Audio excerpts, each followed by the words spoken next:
Ang galing. Kaso ay, yung lulo namin nagkaso sa kapatid. Dahil sa lupa eh. Hindi siya lulo namin dahil nga binigay, verbal ba binigay o sige gamitin mo yung lupa ko para makapag-aral yung mga anak mo nung nakapag-aral na natapos na hindi na siya kilala. Galit Ay, siya ngayon. oo. Binawin niya sa kapatid niya yung eh, ang kapatid niya may abogado din ang anak. Nag-away yung dalawa. Tapos, kapag tayong isa, susunduin siya kay Bunso yung nuno namin, susunduin ng kuya niya. Halika na kayo, may kaso tayo. Ang galing eh, no? Sila-sila lang. Parang, simple mga ulianin eh. Wala na silang bayad pati sa abogado. Mahal ang abogado eh. Sa Bacolod, wala kami gasto sa abogado. Kaya nga, maganda yung gano'n. Sagot lahat. Pag may mga kaso, hala, sige. Hindi malutong to. Yung 525. pinsan niya abogada nito, best friend talaga kami. Sunod. Kita nga kami nung last year. Oo. 110. Ano ba gagawin niyo sa pera niyo? Pasyal ka katulad sa amin. Asa, may anak ko, dalaga na, mga professional na. Oo. O mapera ako. Pasyal Correct. kami. Abroad na abroad. Oo nga naman, no? Wala na. Wala. Sige An? lang po. Anso. Puro abroad doon sa abroad. Oo. Sabi mamaya, ang pera ko, pakinabangan ng ibang asawa na nila. Halimbawa, nag-asawa anak ko. Manugang ko nang gagamit ng pera ko habang may buhay pa ako. Sige. Tama nga naman po yun. Ang dalawang anak niya, may edad na, may abogada na rin. Pero ayaw pa rin mag-asawa. Sabi, kailan kaya ako magkakaroon ng apo nito? Senior na ako, wala pa rin ako apo. Kaya pa mag-asawa mga anak niya eh. Ay, gano'n. Dalawang babae lang, ayaw mag-asawa. Wala. Sayang. Ayaw mag-asawa pa, ayaw mag-asawa niya. Wala, no? Dapat mag-asawa na rin para may ano na din, may anak. Wala kang magawa pag ayaw. Takot yung mga lalaki eh. Takot ng ligaw eh, abogada yan eh. Siyempre. Ligaw ka din, professional ka. Hindi, may ano din yan, mga professional din. Meron talaga bata, no? Kakaedad na, 30 mahigit na, ayaw pa rin mag-asawa. Oo, may ganun talaga. Parang gusto nila yung ano eh. Yung iba kasi iniisip nila, lalo na sa panahon ngayon, na may mga barumbado, mga ganun ba? Baka mamaya Baga, wala na sa mga panahon siguro, bugaga ako, wala nang gagawin. Oo. Kaso, Nangarap mo yung kaso eh. May panahon ka pa ba dyan? kanino to? Gabi, no?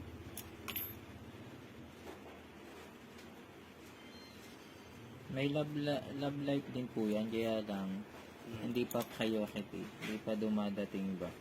Siguro. Oo. Tulad nung ano, kakilala ko, ano na siya, 35 na nag-asawa. Sunod-sunod agad anak niya. Tapos yung asawa din niya, abogado din. Ang eksena naman, nagkaanak ng 3, namatay din agad yung asawa. May cancer pala yung asawa niya. Nasaan ang may-ari nito? Sunod-sunod yung mga anak niya kasi may mga edad na, may edad na siya eh. Kahit kami mga magkapatid dito, Oo. puro palibasay kasi may mga negosyo.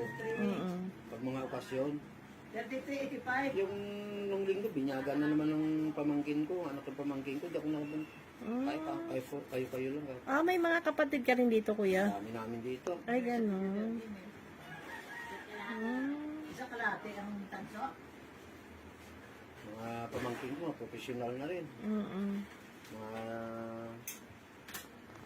engineer, vlogger, pera din.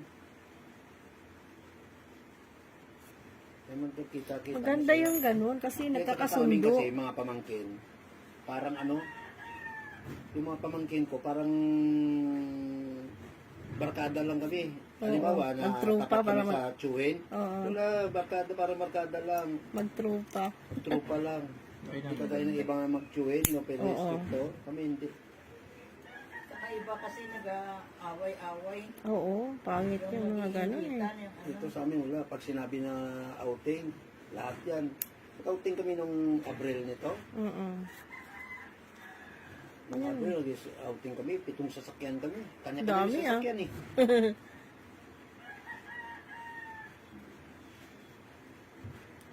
Sa dagat kayo nagpunta? Ambag-ambag sa Kuya, pagkain. sa dagat kayo nagpunta? Hindi, sa Pansol. Ah, ano Yung bahay. yun? Oo.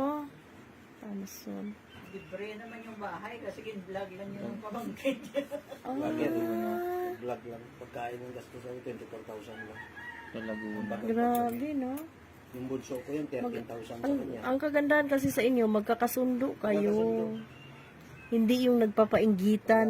Ang pamangkin ko, grupo din yung anak ko. Maganda yung ganun eh. Magkapatid kami lahat, masaya kami lahat. Wala kami gawa.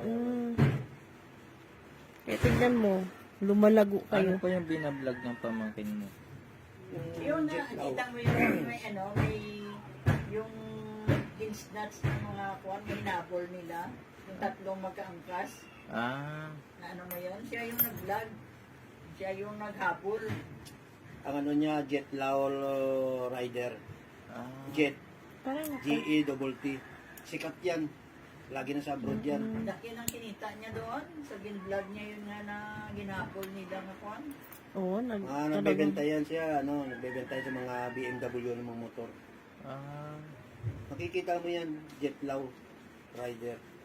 Mag-asawa sila lagi Ang galing kasama. Right, naman. nag-ano sila yan. Magtutur lang ng tour na, walang tigil. travel vlog. Oo. Travel vlog pala yung ginagawa nila. Galing, no? Tignan mo nga, Han. Jet Lau yan talaga. Jet Lau. Makikita mo na sombrero, Napapansin, lagi nakasalamin. parang nakita ko na yan Bata pa eh. yan. Yung mga Kasi 35 lang yan. Jer yan. Hindi, 40 na rin siguro si DJ. 40 rin kasi si... 1982 eh. Si Der. Hindi, po, ano na siya? Ano yun, kuya? Pamangkin nyo po? Pamangkin ko. Chinese. Ah, Lau eh. Ate ko yung mami nila. ganun. 43. Oh, 43 na. O, bata pa tingin. Anak, kapag asawa yung ate mo ng Chinese, kuya? Oo. 36, 80. Ano yun? Professional ang apat ng anak ng ate ko. Minus. Oo. Yung panganay yung babae, engineer. Asawa, engineer. Singapore naka-stay. Ay, ganun. Oo. Minsan sa isang buwan, 2 beses bumababa ng... May mga ano sila rito eh. May mga negosyo. Sa church nila. Ano religion nila, kuya? Ano sila mo? Ano sila? Christian. Christian. Baka Yung na ano yun? Si ano yun? Baka na Si apelido mo. Si? Lawan, Kamag-anak apelido nila, niya, ano? Lau, tapos si SY.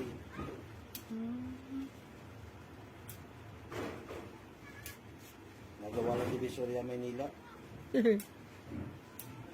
May sarili condominium dito yun. Sa kanila ba talaga yan dati? Bumili siya ng unit. Yung sa ano, yung dyan sa kanto. Hindi ko alam kung ano yan. Sabi nila binili 25 million. Grabe, no? Maganda kung halimbawa negosyante kayo, kita-kita kayo. Kaya, Totoo yan. Tsaka ang kagandahan sa inyo, kuya, walang inggitan kasi. PPY. ako lang hindi nila mahila pag mga kainan. Parang kako, hindi ako magsisira ng junk shop. Kaya ko bumili niyan kako, isang tawag ko lang, may pagkain na ako. Pupunta ko dyan, magkikapagkain lang ako sa inyo, mag-aubos ang oras. Tindahan ko, sirado ko, hindi. Hindi talaga paggabi ang kuwan. Pwede, pupunta ko yung okasyon, gabi ako pupunta dyan, pero yung junk shop ko, sira ko, hindi. Kasi malaki na. Customer Kasi ang mga sarili. customer na mag-ano eh. Ngayon, nagsira lang kami nung Abril, umalis ako, alas 3 ata ako ng hapon umalis dito. Puta sabi, kuya, saan ka pupunta? Paano kami magbebenta sa'yo? Marami naghahanap sa'yo. Oo. Malakas kasi yung junk shop mo, kuya eh. 2 araw na wala kami kasi Sabado kami umalis ata. Hahanapin ka Gabi talaga kami ng umuwi. mga Sabi, suki kuya, mo. sayang, napunta kami doon sa iba. Bababa. Mababang presyo doon, tapos yung timbangan niya, tayka-tayka pa. Sabi ko sa'yo, te, kayong sikat dito eh. Yung basta maayos yung pag ano mo sa mga tao, nakikisama ka. Kahit dikit-dikit kayo tatalunin.